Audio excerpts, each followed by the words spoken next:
Le prix du Bitcoin chute, mais son hash rate explose. Les mineurs foncent-ils droit dans le mur? Le prix du Bitcoin est en forte baisse, mais son hash rate, lui, atteint de nouveaux sommets. Ce décalage entre valorisation et puissance de calcul interroge. Les mineurs anticipent-ils une reprise ou prennent-ils un risque démesuré?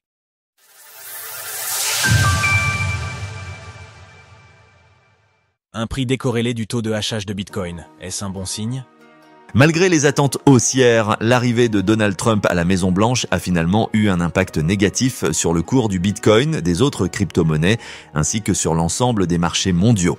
Depuis, le BTC marque une chute d'environ 30%, la capitalisation des altcoins de 47% et le MSCI World, l'indice regroupant les actions des grandes entreprises des pays développés, de 16%.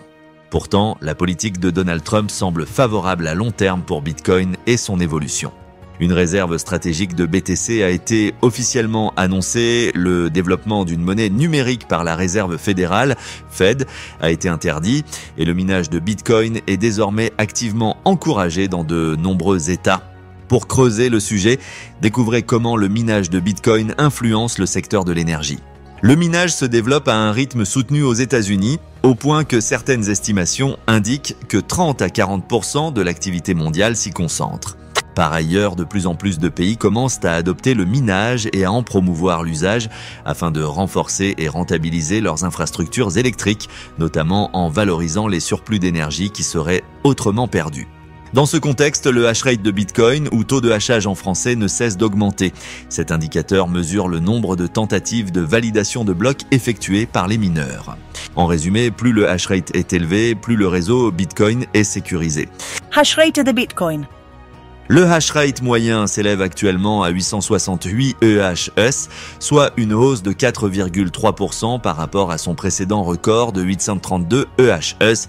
Cette progression témoigne de l'intérêt soutenu pour le minage de Bitcoin malgré des frais on-chain historiquement bas.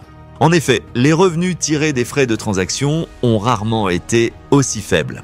La même pool, l'espace où s'accumulent les transactions en attente de confirmation, est presque vide et certains blocs sont même validés sans être entièrement remplis. Néanmoins, la principale source de revenus des mineurs reste l'émission de nouveaux bitcoins, 3,125 BTC par bloc, soit environ 240 000 $ au cours actuel. L'augmentation du hash rate signifie donc que ce montant reste suffisant pour maintenir le minage rentable. L'augmentation du hash rate de Bitcoin serait-elle la cause des faibles frais on-chain? Ces frais faibles pourraient également s'expliquer par l'augmentation continue du hash rate de Bitcoin lui-même. En effet, la difficulté de minage s'ajuste tous les 2015 blocs, soit environ toutes les 2 semaines.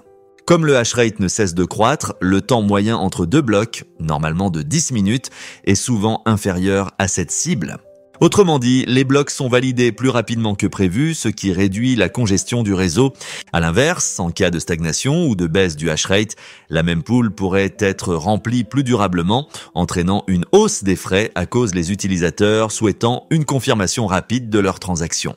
Toutefois, cette hausse du hash rate ne suffit pas à expliquer, à elle seule, la faiblesse persistante des frais. Le phénomène pourrait aussi refléter une baisse de l'activité on-chain de Bitcoin au profit de solutions centralisées comme les ETF ou les wrapped Bitcoin, ou encore de réseaux de seconde couche tels que le Lightning Network. Retrouvez toutes les actualités crypto sur le site cryptost.fr.